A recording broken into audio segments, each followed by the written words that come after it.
Ce dogme de détruire les documents après 10 ans, c'est quelque chose qu'il faut oublier. Il faut savoir qu'il existe, et j'ai eu des expériences personnelles, des cas où vous générez des données, il y a pas de 15 ans ou 20 ans, mais la technologie n'est pas encore suffisamment mature pour exploiter ces données. Et donc vous devez attendre. Et la technologie, ça n'avance pas de façon linéaire. Et au moment où ça apparaît, finalement vous pouvez commencer à exploiter, mais si ces données ont été jetées, parce qu'elles avaient plus de 10 ans, eh bien c'est perdu. Et nous, on a moi j'ai des exemples très précis. On a relancé une affaire qu'on venait juste d'acheter. Il fallait lui définir un territoire propre. Et ce territoire, en fait, je l'avais choisi. C'était le territoire qui datait de ces 15 ans auparavant. Mais je savais que c'était un nouveau territoire parce que les technologies venaient juste d'arriver. Mais si on avait tout jeté, on n'aurait jamais démarré et on n'aurait pas connu le succès qu'on a connu avec cette affaire. La question est de savoir pourquoi on garde, pourquoi on jette. Et c'est la première question. Ce n'est pas le temps, la question. La question, c'est est-ce qu'on le garde ou est-ce qu'on le jette?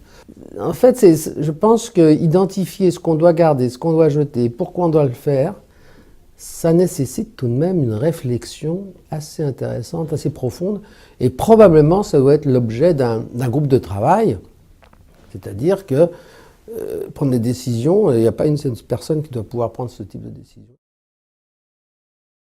Là, nous avons proposé à la direction des affaires juridiques de mettre en place un groupe de travail visant à identifier tous les documents engageants produits par la collectivité, donc en partant de l'approche juridique, ce qui légitime encore plus la démarche, de façon à ce que lorsque nous allons mettre en place des systèmes de gestion de l'archivage, nous sachions immédiatement quelles sont à chaque phase des process les bons documents à produire et la façon dont nous devons les archiver.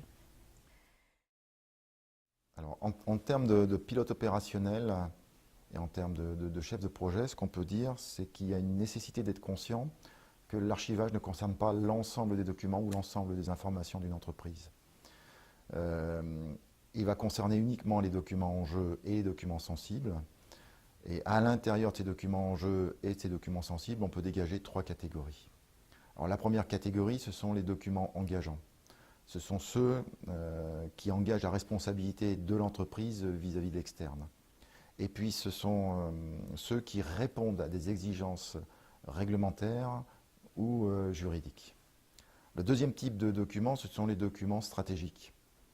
Ce sont des documents qui permettent de comprendre des décisions qui ont été prises au sein de l'entreprise.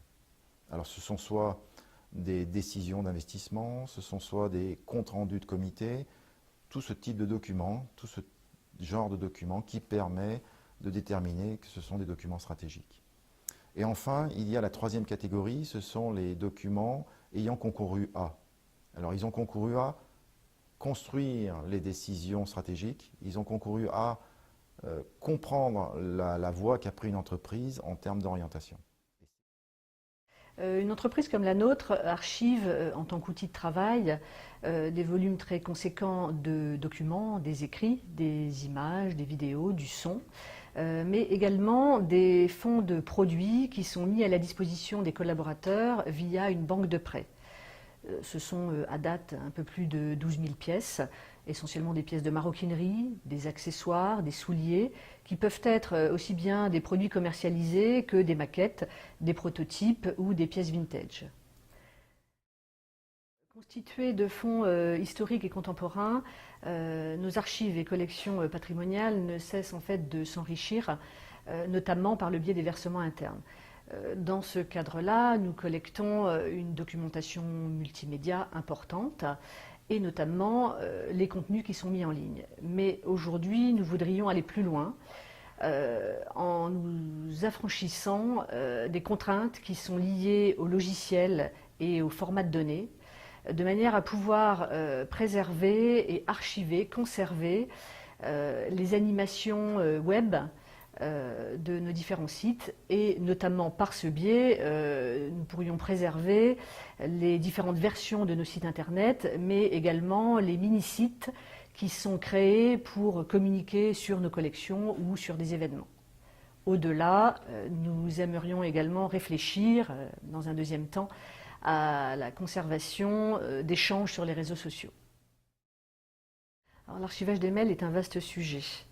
Le volume de messages entrants et sortants est tel que nous devons nous focaliser sur l'archivage des messages réellement stratégiques et engageants pour l'entreprise.